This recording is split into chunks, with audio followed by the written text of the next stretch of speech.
Supreme god empire episode 1। Episode की शुरुआत में हम स्कूल में एक लड़के को देखते हैं जो स्कूल टीचर होता है जिसका नाम मोयून होता है। मोयून को कुछ स्टूडेंट चौक फेंक के मारते हैं और सभी स्टूडेंट उस लड़के की तारीफ करने लगते हैं। मोयून कहता है मैं इस शरीर में कैसे आया, और फिर बोलता है रहने दो, ये मुझे पसंद करते हैं और वैसे भी तो मैं मर चुका हूँ। मोयून अपने बचपन की बातों को सोचने लगता है जहाँ उसके पिता उससे कहते हैं तुम्हारी साधना किसी काम नहीं आएगी, तुम आश्रम में जाओ। फिर हम देखते हैं कि कुछ बच्चे मोयून पर मजाक उड़ाकर उस पर अटैक कर रहे होते हैं। मोयून 10,000 साल पहले की बातों को याद करता है। अगले सीन में मोयून किसी पर्वत पर होता है। सुप्रीम फेरी के राजा झुंगशियान स्क्रॉल की एक होल स्टॉल पर्वत के चारों तरफ उड़ती है जिसे छूने की हिम्मत किसी की नहीं होती। झुंगशियान स्क्रॉल की पूरी शक्ति उस रोल के अंदर थी। मोयून के पास वह रोल आता है जिसे वहां झुंगशियान लेने आ जाता है। तभी मोयून मारा जाता है और वो स्क्रॉल रोल भी गहरी खाई में गिर जाती है। तभी गॉड बोलते हैं कि तुम समय का इंतज़ार करो। मोयून होश में आता है और कहता है कि मैं इस शरीर में क्या कर रहा हूँ। मोयून वहाँ के स्टूडेंट से पूछता है ये कौन सा साल है, जिसे सभी स्टूडेंट जवाब देते हैं 10,000 साल।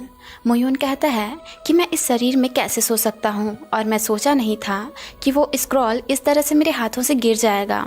मोयून सभी से पढ़ने के लिए बोलता है। तभी वहाँ एक लड़की खड़ी होकर मोयून से सवाल पूछती है और बोलती है कि ट्यूटर, हम स्टूडेंट को समझ नहीं आता कि जब आप बैलिंग पिल का उपयोग करते हैं तो मरी हुई पत्ती से घास जोड़ने की ज़रूरत क्यों नहीं होती। मोयून खुद में ये सोचने लगता है कि क्या मुझे इसकी तलाश करनी चाहिए, और खुद सोचता है नहीं, मैं इसकी तलाश क्यों करूँगा, फेरी राजा के लिए मुश्किल नहीं है। और इस तरह ये एपिसोड यहीं ख़त्म हो जाता है। Supreme god empire episode 2। Episode की शुरुआत में मोयून उस लड़की के सवाल का जवाब बहुत ही अच्छे से देता है। वो लड़की सोचने लगती है कि इस इंसान को अंधा होना चाहिए था, इसे कुछ भी नहीं आता। मोयून से वो लड़की और भी सवाल पूछने लगती है और वो जुलिंदैन के बारे में मोयून से पूछती है।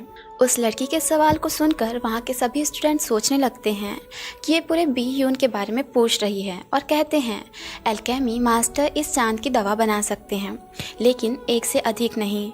मोयून सभी सवाल का जवाब दे देता है जिससे सभी स्टूडेंट सोचने लगते हैं कि ये इतना होशियार कैसे हो गया।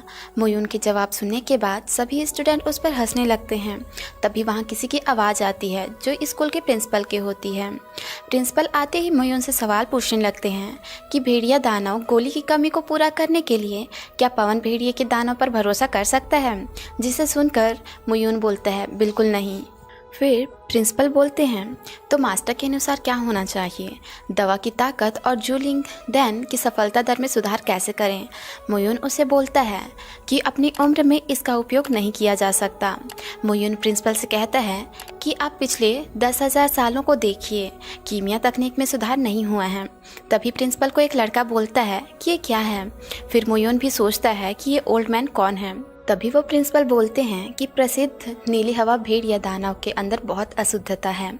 प्रिंसिपल कहते हैं कि दानव पवन भेड़िया स्तर के साथ 3 मुख्य दवाओं को बेअसर करना संभव नहीं है। मोयून प्रिंसिपल से कहता है लेकिन मिथ मेडिसिन सामग्री के साथ क्या ऐसा संभव है। प्रिंसिपल कहते हैं कौन सी दवा। मोयून कहता है पर्पल जेड फ्रूट के साथ यह संभव है। सभी ये कहने लगते हैं कि ये सच में हो सकता है क्या। प्रिंसिपल पर्पल जेड फ्रूट से आध्यात्मिक नहीं है। मोयून की बातों में सभी सोच में आ जाते हैं। प्रिंसिपल अपनी पावर से ये सभी चीज़ों का पता लगाते हैं जिससे उन्हें पता चलता है कि ये पर्पल जेड फ्रूट मेडिसिन सच में काम की है। प्रिंसिपल मोयून से खुश होकर कहते हैं सच में ये दानव पवन भेड़िया स्तर के साथ 3 मुख्य दवाओं को बेअसर करने में संभव है। और इस तरह ये एपिसोड यहीं ख़त्म हो जाता है। Supreme god empire episode 3। Episode की शुरुआत में हम देखते हैं कि मोयून की तारीफ करते हुए प्रिंसिपल बोलते हैं छोटे भाई, क्या मैं आपका नाम जान सकता हूँ। मोयून अपना नाम उनको बताता है।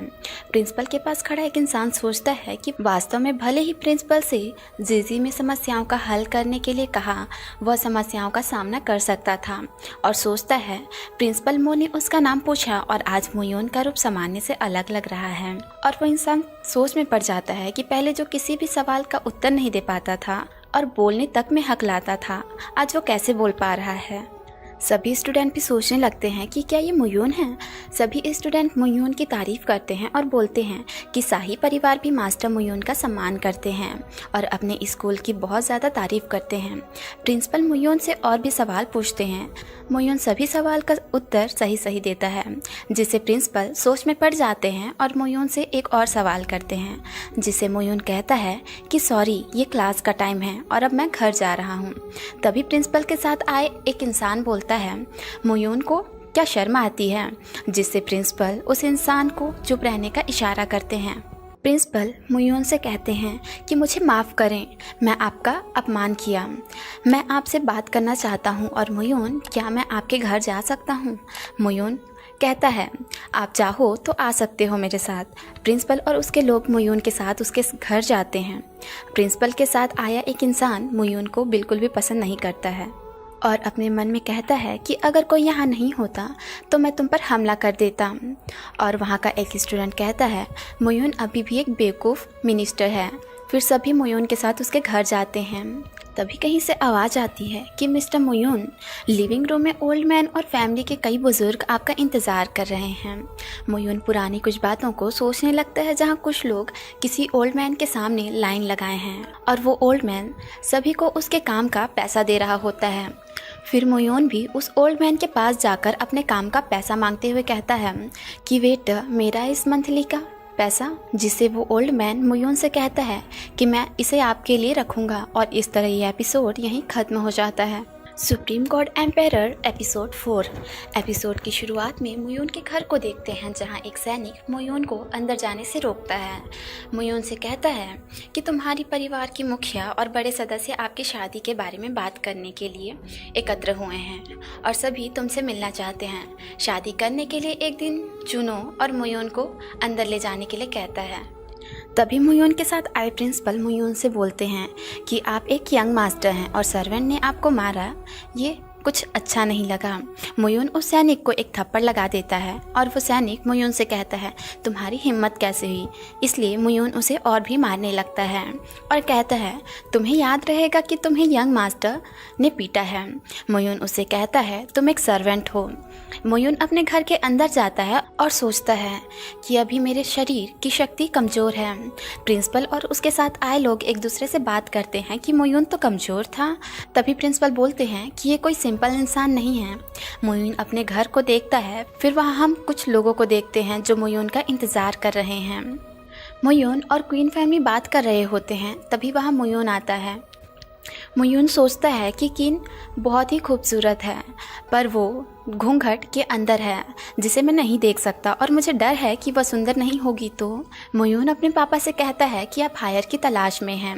मुयून के पापा बोलते हैं, मैंने तुम्हारे लिए एक अच्छी फैमिली खोजी है और यहाँ हम सभी आपकी शादी को लेकर बात करने के लिए आपको बुलाया है।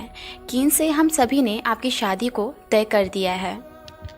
मुयून ये सब सुनकर अपनी शादी के लिए मना कर देता है और वहाँ गुस्सा होकर वहाँ से चला जाता है।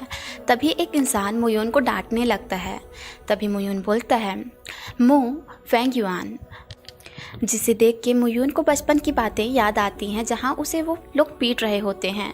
तभी किन के फादर बोलते हैं, मेरी किन तो बहुत ही सुंदर है, तुम शादी से मना कैसे कर सकते हो। तुम सिर्फ पारिवारिक कचड़ा हो जिसकी हम शादी करना चाहते हैं और मुखिया इस शादी की तैयारी आपके लिए बहुत लंबे समय से कर रहे हैं। मुयून उनसे कहता है कि मैं अभी बड़ा नहीं हूँ, तो आप थोड़ा धीरे बोलिए। मुयून कहता है, किंतु बहुत ही सुंदर है और आपने ही तो कहा कि मैं इस परिवार का कचरा हूँ। देखो, बहुत उपयुक्त है कि आप इसे अस्वीकार कर दीजिए। और वह आदमी मुयून की बातों में गुस्सा होकर बैठ जाता है। मुयून के फादर बोलते हैं कि मुयून, आप दशकों से बेयून शहर में अपने परिवार के सदस्य रहे हैं। आपने परिवार के लिए क्या किया है? क्या आप चाहते हैं कि आपके परिवार आपको जीवन भर खिलाते रहें? जिससे मुयून कहता है कि मुलंग मुयुआन, वे आमतौर पर मेरे से ज़्यादा खाते हैं और वो मुझसे बेहतर हैं। जिसे सुनकर सभी लोग और भी गुस्सा हो जाते हैं। तभी बाहर से एल्डर को पुकारने की आवाज़ आती है। तभी वहाँ सैनिक आते हैं जिसे मुयून ने बाहर मारा था। वो सभी को बताने लगता है कि आपके बेटे ने मुझे मारा है, जिसे देख के सभी लोग मुयून पर और ज़्यादा गुस्सा हो जाते हैं। मुयून के पिता मुयून मोयून को डांटते हैं और कहते हैं कि 20 साल से हमारे फैमिली का सर्वेंट रहा है, तुम्हारी हिम्मत कैसे हुई उसे मारने की। मोयून के पिता मोयून को डांटते हैं और इस तरह ये एपिसोड यहीं ख़त्म हो जाता है। मुझे उम्मीद है कि आप सभी को हमारा ये वीडियो पसंद आया होगा।